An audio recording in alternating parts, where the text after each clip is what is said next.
All right, well, thank you. Good afternoon. My name is David Nedowin. I'm the Chief Customer Officer and one of the co-founders of Scope AR. Really excited to be joined by a good friend and partner of Scope, so I'll just do some introductions in just a moment. Today there's been a lot of really great stories about how organizations, both being shared in the trade show and also on stage here, how organizations are leveraging technology to help solve real problems. If you didn't see Carl Hutter, CEO and President of ClickBond earlier today, it was a great presentation, how they're doing that exact same thing, but also thinking about the future going forward and how they're going to continue to solve those types of problems and demonstrate that. We're going to continue that thread a little bit today. But before we do, I'm just going to give like 2 minutes on the background to our software that our customers like Northrop and ClickBond and Lockheed are using. We develop software that's deployable on various devices. You've seen them all over the show in your handhelds, really putting the expert knowledge in the hands of workers where and when they need it, so everyone's got those same types of problems, whether it's like putting work instructions right on top of a piece of equipment, or maybe connecting with an expert, capturing all that data, maintaining the digital thread. Extremely important for organizations as we move forward. And we've been here for 10 years now, so 2010 was the first show that we came to here, and there's been a huge evolution and change in customers and software and hardware, and it's been really exciting to see. And the acceleration of that is something that we're really seeing over the last couple of years in particular. So I know Deloitte last year put out some information saying that what they expected to take 5 to 7 years in acceleration is now taking, or they're expecting to take 12 to 18 months. And so there's a lot of really great signs, and it's all about solving problems. So it's all about identifying what is the challenge that an organization is encountering? How do you leverage technology to solve that problem, measure that problem, repeat that problem? And that's what this is about. So without further ado, I'd like to introduce Michael Hinckley, Manufacturing Technology Manager and really great karaoke singer from Northrop Grumman. Michael? How's everyone doing today? Make sure I got this right.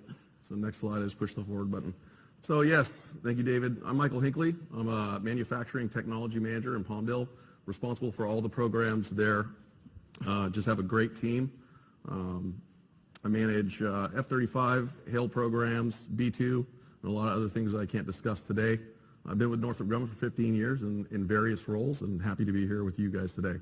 So we're going to talk about augmented reality, production, and how we scale in a company like ours, where in the commercial world it is a little bit different. Ours is defense, of course. Things are much more difficult, all the cyber requirements and customer requirements that we have to bring new technologies out to the factory floor, and that's really what my team does. They develop new technologies. Either they don't exist or they're COTS items off the shelf. We develop those technologies and then we transition those out to the factory floor. So how do we go about doing that? The truth, it starts with a team, a very talented one, some of which are here today. It starts with a vision. It starts with a diversity of people. It starts with people that are really ready to adopt the new technologies and really get into Industry 4.0. So where do we start in that down that road? It started with a step, the first step back in 2019, really with a vision on piloting the first use case out in F-35 on an electrical wire harness routing. And then we kind of have gone through time through there. But a lot of work to get the first use case, essentially, get all the NDAs in place, all the software approvals, all of the hardware approvals. Moving forward into 2020, we started with that first pilot, developing the first set of equipment, getting the new equipment brought into Northrop Grumman, starting with that initial testing on those use cases, all the technical requirements that needed to be developed with that, and of course, all the time study tests to make sure we are yielding the correct ROI. And then there's a whole new world, the restricted transition, taking things out of the unclassified world and taking them into the restricted world. A lot of red tape. All programs are different. All customers are different. And so the team has to work with many teams across the company and also our customers to cut through that red tape to transition that equipment onto restricted programs. And then there's, of course, all the different use cases, which is really the rabbit hole that you can go down in, but it's really clearly defining how you're going to go about finding your highest return on investment with that technology, the technology limits that we have today with some of the devices that are out on the market, understanding where we're going to go in the future with the new technology that's coming down the roadmap, kind of snapping that line and then figuring out how we're going to go about breaking that out into what would be 400 work instructions on a restricted program. So a ton of hard work. I know it sounds really easy. I made it sound easy. Hundreds of people involved, customers involved, great partnerships with Scope AR, who really understands our vision of scaling and scaling rapidly, not only across the programs, but across the company. And it's just been a tremendous partnership. Anytime we call on them, they're ready to go. They have done a lot to yield fruit on what we have kind of put forth from our team. And we're very happy with everything that's going on today. And then in 2022 is really scaling up for us. How do we get out across our sectors and across our programs with our solutions? And then how do we get those implemented into the different programs across our company, building new AR component houses, scaling up the hardware, the creative training and software improvements and integration that are continually going on, because we don't just get to one point and stop. We continually grow the business and the technologies. So we started with a use case. Will Klontz brought this back in December of 2020, putting on the first test pilot out in F-35. Although electrical harnesses are not new by any measure, they were really pretty easy to go by because all aircraft have electrical harnesses in them. So that's where we kind of started, and we were able to scale that in record time. March 2020, on-site training for all of the authors, making sure that the teams knew exactly how they were going to go about creating all of this content. Ultra important, right? If you don't have early on adoption and training, you're going to fail fast. In June 2021, ordering all of that hardware for the scale-up. I'm not going to go into depth. It's kind of where we're at today with software integration and where we started in the original concept of our manufacturing execution system with our HoloLens tethered up with the scope file. Current state, MES can download to the HoloLens and scope files can come back up from the CMS. And the future state is the CMS is all the way back into our manufacturing execution system and into our PLM. So we get that digital twin, that full life cycle, so we can get all the files out to our customers and even into our sustainment world. So all of the IPD, which is our integrated product teams, this isn't just one use case. We're not just deploying to technicians down the floor. Many IPTs are using this technology. It's very important to have everybody on the same page and understanding where we're going and really championing adopting the technology. Health and safety and human factors in our company is at front and center of everything that we do. And so we're highly engaged with our ESHM team. These are ANSI rated visors. We have to wear safety glasses out on our manufacturing lines. We have HL2 approved bump caps. We have tons of tooling across our manufacturing spaces. If anybody's ever seen the F-35 line there in Palmdale, you can imagine there's tooling everywhere. Scale that up across a site that's quite incredible. Magnetic breakaway chargers so that we don't hurt anyone. And then brow pads for safety. We have brow pads that we give out to each technician or individual that's using the headsets. So transition to production, this is where things get real tough. Taking things all the way through maturity, the maturity life cycle to an MRL of about 7, and then transitioning that out to the factory floor. You have to have everyone on board with what you're doing, or they're not going to adopt the technology. They're just going to throw it in the trash and move on. So challenges of that TTP, software shifts company-wide. We have a very large company, somewhere up around 100,000 people. We have programs all over the United States and OCONUS. We're trying to limit the amount of software that's available and get a more enterprise vision. Kathy's kind of gone after that with the DTO. But programs love to spin up new things, and so new technologies are always coming on. So we're really trying to kind of bound that with a solution. Scope AR is that for us. Prepare for integration shifts. We're a 24/7 corporation. That means we're working 24/7 in our manufacturing spaces. And so making sure that you're ready to go support the floor anytime they need that support, that you're there to go help them, and that really helps with adoption. Vendor software update approvals. Boy, that just seems easy. It's not. We have to go through whole litany of cyber wickets, not only on the unclassified side, but in our restricted side. So making sure we get the updates to our software very quickly to make sure we have the latest and greatest is always a challenge for us. And then hardware limitations. Everybody thinks that this is going to solve world hunger, and maybe one day it will, but we're not quite there yet. We have a long way to go in this industry, and we need to keep driving our partners and all the folks that are making our hardware and software, listening to our requirements to remove those limitations so that we can get the kind of yields that we all imagine that we can someday. People, mentality shift, Industry 4.0. It's been tough. You've seen it in industries that can't adopt. We've been through many of them, die on the vine. And so Northrop Grumman has to do everything it can to usher into that new age. There isn't one defining ROI for every use case. There's literally millions of use cases out there, and you can keep going and going and going, but you need to identify the heavy hitters up front and go after those. And each use case is different. Each integrated product team is different. Everyone is different. So you need to understand those needs and make sure that you're getting your customer requirements correct first time around. Time value, intuition value. You're a technician on the line, hands-free, right? What fun is it working with a tool in your hand and a 2D drawing against 3D reality? It's not much fun. So making sure we bring that value out to our technologies. And technology will always continue to progress. We need to stay on top of that and in front of it. And there will always be people that try to stop that. There's the no people everywhere. You don't need to convince them. They will adopt. They will come along at some point. But you need to find the champions within your organizations to make sure they're up front first, helping you out to influence that technology across the company and adopt that. So it's very important to us. We spend a lot of time with our technicians and our integrated product teams, making sure they have everything that they need. So technician adoption, decrease adoption time for hardware and software, provide consistent and follow-up support. Every single person that puts a HoloLens 2 on at Northrop Grumman gets full training and support from our team anytime they need it, and that has been critical to our success. If they're out on the floor and they're having an issue, our people are down on the floor helping them out. And you need to train technicians early. You cannot take technology and slap it out on the factory floor in your production environment. It just does not work. It's disruptive. They don't want to deal with it. They have jobs to buy off. They have things to do. So getting into places like A-Star Academy, which is our world-class training centers, up front to make sure that they're highly trained on the HoloLens or any other type of edge devices that we're using from day one makes it so much easier. Once they get to the factory floor, they roll in, they get their cup of coffee, they get their tools, and they get right out on the job. So using Scope AR for scaling, they've been just tremendous in helping us get packaged software out to our GovCloud deployment on AWS. Package C2 software for the restricted deployment.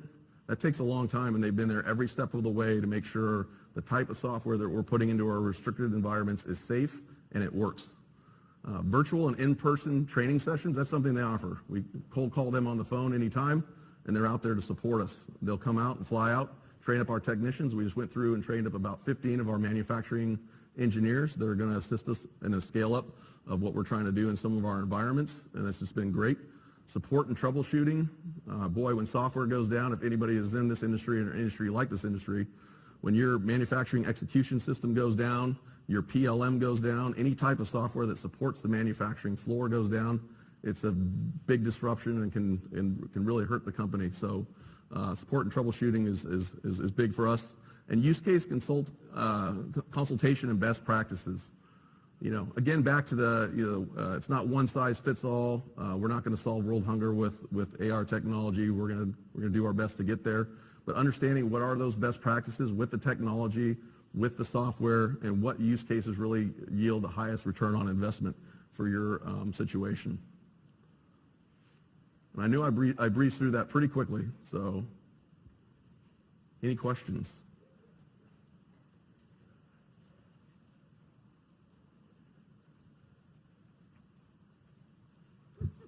All right. Okay, first question. Thanks for that. I really appreciate it. Specializing in high-risk, high-compliance industries, I can completely understand the application here. You mentioned a bit around training authors. Can you speak a little bit with regards to who's authoring, how many people do you have authoring, what kind of support you're providing them, those particular pieces with regards to your implementation plan? Absolutely. So like I said, when I say rapid, you talk about November, it was one use case with just a few HoloLenses on one program. Fast forward to a fully transitioned to production system in a restricted environment that they're out using today without us. That's just amazing. We're going to scale that up.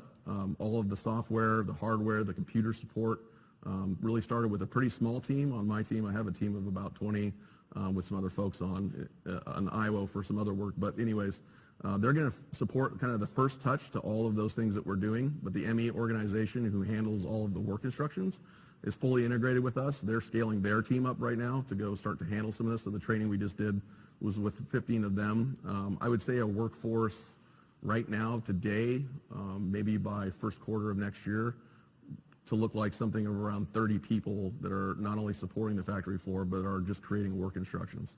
You know, with the vision that one day the PLM systems create the work instructions for us, right? Every single time there's a design change, we can't go in and make a revision update and fully redo everything that's been done once. So getting to that holy grail where the PLM or whatever system you're using dumps out that information, light touches are done by an organization like manufacturing engineering is really kind of the way that we're driving. Does that answer your question? Yeah, it does. Thank you. Yeah, so it's been a ton, and all the documentation that really goes along with that. This has to be fully transportable, so there's many programs you can read about in our company. We're already having a lot of those conversations with them. So as we're parallel pathing with different technologies, we choose one that's really far down the road in maturity, and we just lift it up and we go transplant it into those programs. And so that is scaling as well. So I've been in talks with about 4 or 5 different programs as of late to getting those suites into their factories. Fantastic. And my last follow-up question, Sure.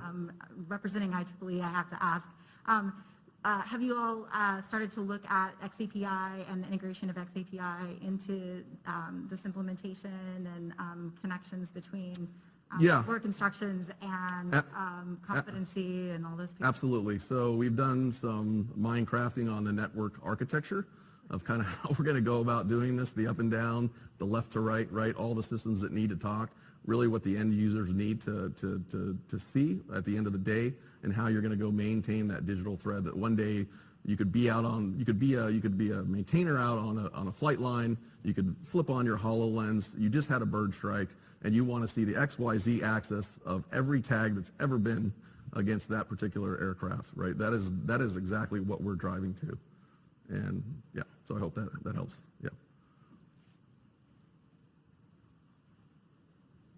So when you're building these use cases, do you have what kind of testing environments do you build to make sure everything's robust when it gets down to the floor? Yeah, that's a great question. So obviously, we have very tight tolerances in our industry. We're driving to actually use the HoloLens as a device to buy off jobs. It's not good enough for me that a technician just uses it, right? I want quality to get in there and actually use it to go inspect. Mm-hmm. And so obviously if you have tolerances of 30 thou, 100 thou, there's technology limits right now, there's software limits, but that's certainly where we're driving. From a use case perspective, it's kind of per program. We look at the kind of easy go-do right out of the front, kind of where the product is in its life cycle, what jobs are kind of up and coming. We're highly integrated with IE to make sure that the return on investment against those jobs in the schedule kind of lays out the way that we want, and that's kind of how we rack and stack our priorities. And then of course it's difficult because everyone has a priority. As the minute you put a HoloLens on, boy, it's right in the front of your mind that this thing can do amazing different things. So we have supplier quality organizations come put it on. As more use cases come on, we don't let that disrupt what we're doing. We kind of put that into the backlog, and then we kind of migrate that into the schedule to make sure it's kind of not all over the place. We never really get to where we want because it's just so disrupted by all the requirements that keep coming in. So sure. Just maybe a follow-up question. Sure. Leveraging this against your customers, such as government entities, DoD, there's been some hesitation. There's also been some enthusiasm. Do you find that this technology is going to become?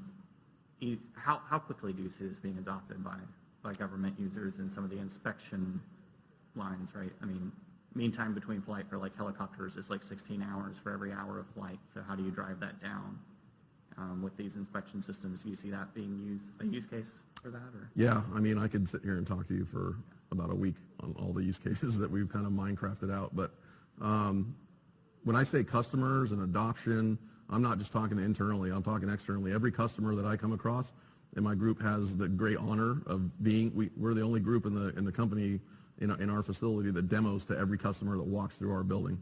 So getting a HoloLens on a 4-star, a Secretary of Defense, Congress, right?